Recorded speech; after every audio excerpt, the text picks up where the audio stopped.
My name is Lisa. It's been just about a year since I married my husband, Robert. We've been living happily together in a small, affordable apartment, dreaming of moving into a newly built detached house. Robert's parents live just a 5-minute walk away, but they seldom visit us.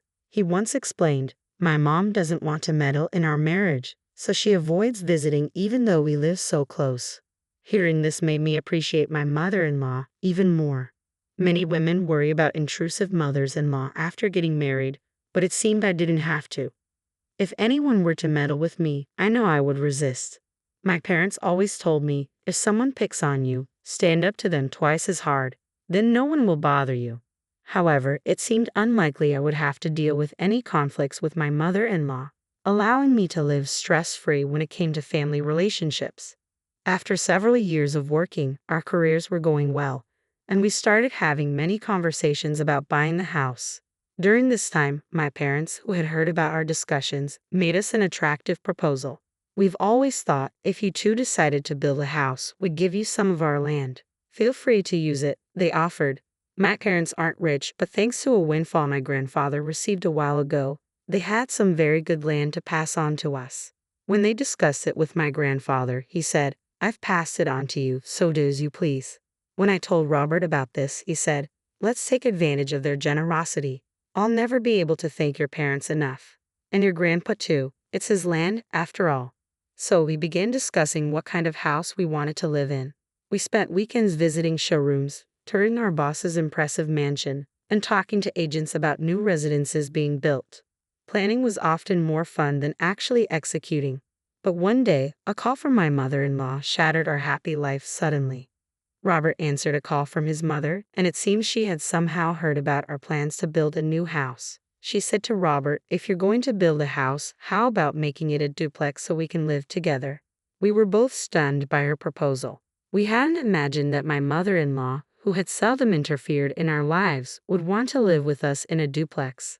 After a few seconds of silence, Robert made a non-committal response and continued to dodge the question. It's not surprising that he reacted this way. We hadn't considered the option of a duplex. We were planning to have a room for a future child, but if we were to make it a duplex, we'd have to replan everything from scratch.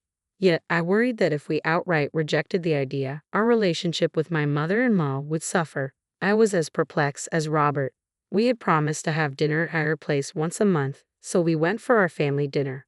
My mother-in-law continued the conversation from where we left off, even with Robert's brother, Mark, a single father, present. "Hey, have you given any thought to our conversation from the other day about the duplex? I think it's a really good idea. What do you think? Of course, we will contribute financially, and selling our place here should net a pretty penny. Besides, kids are going to come along eventually, right? Wouldn't it be helpful if we're right next door whenever there's trouble? Isn't it all upsides?" She started listing off the merits of a duplex rapidly. I tried to interject several times, but she didn't let me. Sure, she had a point. It would be nice to have help when a baby comes along, and the financial contribution was appealing. But I believed that my husband and I could handle any issues within her capacity to solve. Besides, it's better to rely on my own parents than to increase the chances of being bullied by her. Seeing my contemplative face, she continued, "Is it really that bad living with us? I mean, I thought you didn't hate us. But maybe I was wrong." She seemed to be playing the part of the sad victim, so I pretended not to hear and hurriedly left her house. She continued to bombard my husband daily with the same spiel, and I was starting to feel quite stressed. "What do you want to do, Robert?" I asked. "Living together isn't bad, I guess. It would be reassuring to have our parents around, but I don't want to lose our alone time either." After much thought, we decided to decline my mother-in-law's offer. We wanted to give priority to our own time. We decided to prioritize that. Surely if we explained properly, my mother-in-law would understand. The day of our monthly family dinner arrived, and we headed over to my mother-in-law's house to relay our decision. As we began to express our thoughts, she interrupted. "Oh, about the duplex, we've already moved forward with the plan." "Ha, what?" we both exclaimed. Before we could react further, she continued. "Oh, and Mark's moving in too. You know he's a single dad. It's tough, right? Let's help him out with the kid. Plus, getting some experience with children will be reassuring when you have your own, don't you think? You should definitely do that." We were so stunned by her words that we completely forgot why we had come. Seeing our silence as approval, my mother-in-law forged ahead with the duplex construction, consulting with my father-in-law and brother-in-law. Despite our attempts to convey our decision to our in-laws multiple times, they kept dismissing us with, "We're busy right now. Let's talk later." The plans for the duplex continued to move forward. Although the cost for the construction was covered by our in-laws, we were not only facing the reality of living with them but also with my single father-in-law, and we would have to help take care of his child. Just thinking about it was disheartening. My husband Robert resignedly said, "There's nothing we can do to stop it now. Let's just give up." Feeling it was futile to resist alone, we proceeded to finalize the blueprint and decide on interior elements like tiles and flooring. Normally, at this stage, we would have secured the funds, but the money my in-laws had promised for the multifamily house was nowhere to be seen. When Robert called his mother to ask her to transfer the funds, she responded, "Something came up, and I need money immediately. Could you cover it for me? I promise to pay you back in a month, okay?" Despite their inability to pay now, the project had already advanced, and it was impossible to cancel everything at this point. Robert and I could barely manage to cover the costs ourselves, but we didn't feel it was worth going to such lengths. My in-law's selfish behavior infuriated us both. "Hey, you talk about covering the costs like it's small change," Robert yelled at his mother. "Come on, she said she'd pay it back in a month. Has she ever lied to you?" Suddenly, my brother-in-law intervened. Surprised by his interjection, Robert agreed to wait a month for the payment and began waiting for his mother's transfer. The next day, I decided to consult with my parents about the situation. When I explained everything and wondered if we could put the plans on hold, they said, "We were going to give you that land anyway, and if they're promising to pay later, we'll cover the cost." "Really? Are you sure?" I asked. "Of course, dear. Your happiness is what matters to us. Don't give up on your dream house for the sake of this multifamily plan." "Thank you." I was so grateful that I teared up. My mom smirked and added, "Besides, if they're around all the time, it'll be hard for me to visit, and I want to hog all the grandkids to myself." With my parents' help, the construction proceeded as planned, and eventually our dream home was completed. However, a month later, we still hadn't received any money from my mother-in-law. Meanwhile, they had started moving their belongings in before us. Strange, isn't it? A bit cramped for a duplex. "Where's my room?" Since they didn't transfer the money for the duplex, we hadn't built one. Naturally, there was no room for her, but she began moving her stuff into the room we had planned for our future children. To make matters worse, she invited her friends over for what she called a housewarming party and proudly showed them around. "It's our dream duplex. It's a bit small, but we have a wonderful garden. I can even plant a vegetable garden. Once the veggies are ready, I'll share some with you," she said, acting as if they had built the house with their own money. Her friends, unaware of the situation, complimented the house before leaving. After they moved in and things settled, 2 months passed and we still hadn't received any payment from my in-laws. Robert confronted them, but they just kept saying, "Soon, very soon." The situation didn't improve after 3 months or even half a year. Instead, my mother-in-law announced one day, "We decided not to sell our house. Instead, Mark and his kids will live there," clearly stating that she wouldn't pay us any money. But we weren't surprised. My husband and I had suspected all along that she likely had no intention of paying. "Oh, I just noticed that the house is a bit cramped when you two live there too. Can you guys move out? I have friends who occasionally want to stay over, and I want to be able to use the place freely. Doesn't that sound good?" she asked. Robert, taken aback, raised his voice slightly. "That's not the deal. Why should we have to leave our own house?" "Well, both of you are working, right? You're hardly ever home, and since you don't have any kids, it shouldn't be a problem. Besides, Lisa's family is wealthy, right? You can afford to build a new house."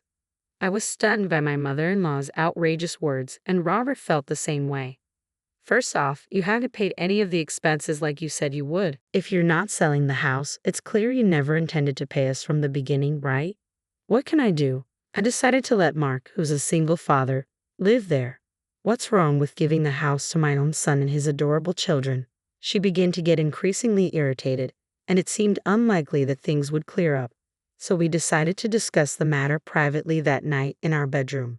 "If things continue like this, my mother and her family will definitely try to kick us out and take over the house." "Yeah, I suppose so," Robert agreed as he wrote down our plan. From the next day, my mother-in-law's attacks intensified. She started making nasty comments and harassing me daily. "If you don't want to be bullied as a daughter-in-law, you better move out quickly," she would say. It was clear that this was a classic mother-in-law versus daughter-in-law conflict, and experiencing it firsthand was proving to be more troublesome than I had imagined. When we were living in that small room, we barely interacted with her. Perhaps I was naive not to anticipate that things would turn out this way. However, being someone who believes in giving back as good as she gets, I decided to put a plan into action. A month later, Robert, my parents, my grandfather, and I devised a strategy. We decided to leave the house to carry out our plan. Robert told my mother-in-law, "We're moving out. You wanted to invite your friends over as you please, right? You'll be happier that way." The moment she heard that, her face lit up with joy. We decided to move to a newly built apartment we had been eyeing and went back to renting. "Reminds me of our newlywed days," I said with a smile. "Yeah, it does," Robert agreed as we settled into our peaceful new life.